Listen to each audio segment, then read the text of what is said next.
This is Nikki of Nikki'sConfettiLife.com, and welcome to my YouTube channel, The Garden of Mind. Please like and subscribe so that you won't miss a thing. And today we will continue the series that I'm doing on my blog, The Power of Decision Making. The Power of Decision Making is a book by Charles Raymond Barker. And what I'm doing is I'm reading the book and then I expound on some of the things that I have learned from this book. And I'm doing like a little series on my blog, Nikki'sConfettiLife.com. So if you get a chance, you can get more from there. Today is just like a summary of what's going on this week and what we're talking about on that blog this week. We are talking about when you make a wrong decision. When you make a wrong decision, at least you took control of the situation. You made an executive decision. You exercised your power. And like I told you a few weeks ago, you are the decision maker of your life. You are the manager of your life. You took control of a situation. You made a wrong decision. And now what?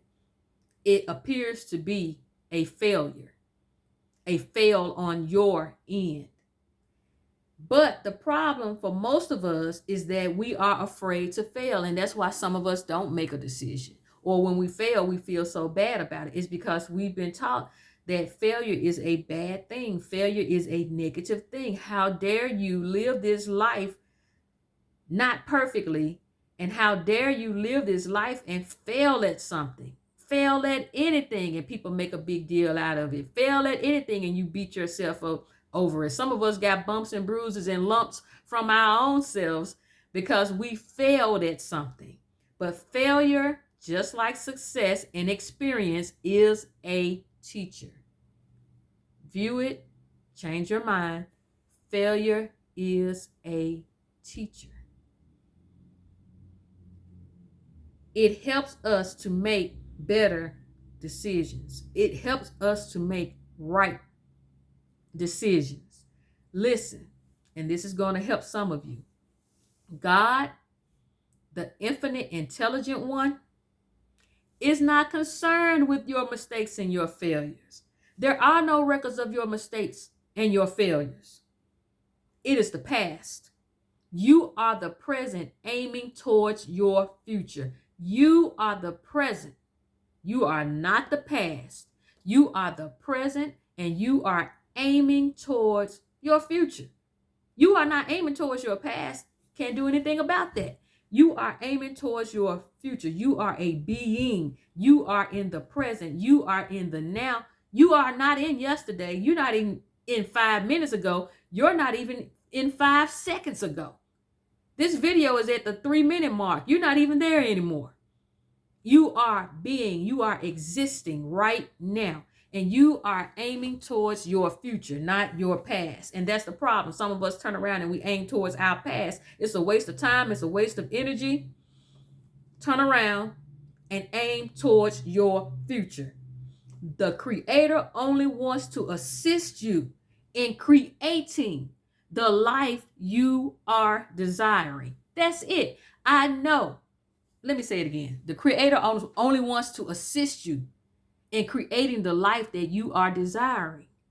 Now, I know we've got this image of God as some being sitting on some big throne and looking down on us poor human beings and writing down all of our mistakes, all of our failures, and all of our wrongs. That is not the case. That is not the case. The Creator is only wanting to assist you in creating the life you are desiring to live. Now, what type of life are you desiring to live? I don't know.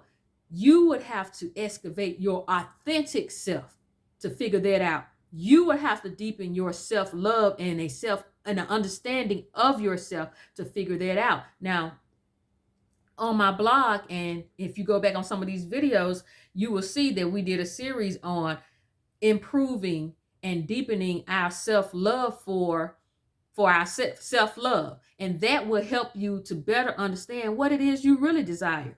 Do you desire fame or do you just desire to be heard and to be seen? and to be recognized and to be validated?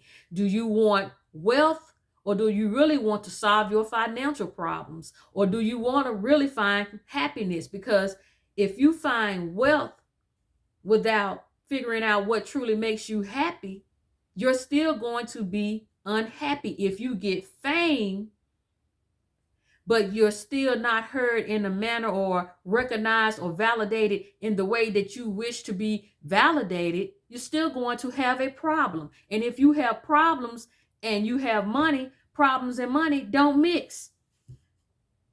We see it every day in Hollywood. Sometimes we say, I don't understand why they're so sad, or they're so angry, or they're so mad because they got money. I don't understand how we think money gonna solve all of that. Money may solve your financial problems, but money won't solve what's the problems that are within you. If anything, it'll magnify it. And you can have both. So let's get that settled right now. You can be wealthy, you can be rich, and you can have peace, and you can enjoy your life, and you can have love, and all of those good things. You just got to work on yourself. And you just got to learn how to make the decisions that'll lead you to the type of life that you are truly, truly desiring. When you don't make decisions, you limit yourself with sickness, financial limitations, family issues, disabilities, how you feel about yourself, your looks, your future love interest. All of those things are limited when you don't make a decision about them, or you don't make the right decision about them. What we need to do, me and you here, is update our thinking. We need to upgrade our mindset. Now, a mind makes decisions. That's the highest function of the mind. The mind makes decisions, but a healthy mind makes right decisions. You have the ability, the capabilities to make decisions for your life, not the life your parents want you to have, not the life your religious institution is deciding for you, not the life that other people are living, not the life you see on TV or in movies or in books, but the life that you desire to live.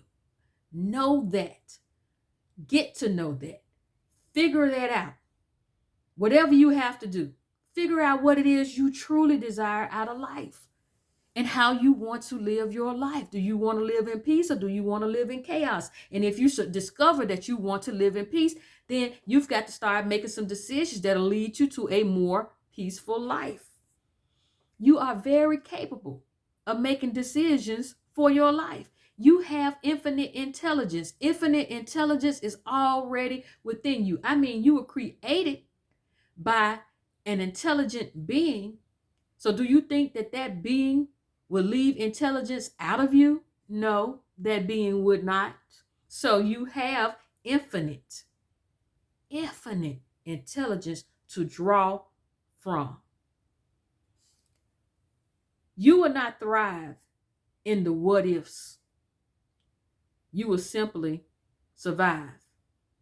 If we want to thrive, we've got to start making some decisions about our lives. And we've got to start making the right decisions, healthy decisions for our lives. As long as you underestimate yourself, you won't succeed in life. Now, I'm going to tell you how to judge yourself. Never judge yourself on what you have done. Judge yourself on what you will do. At the 3-minute mark, somewhere back there, I think I told you that you are not the past. You are the present.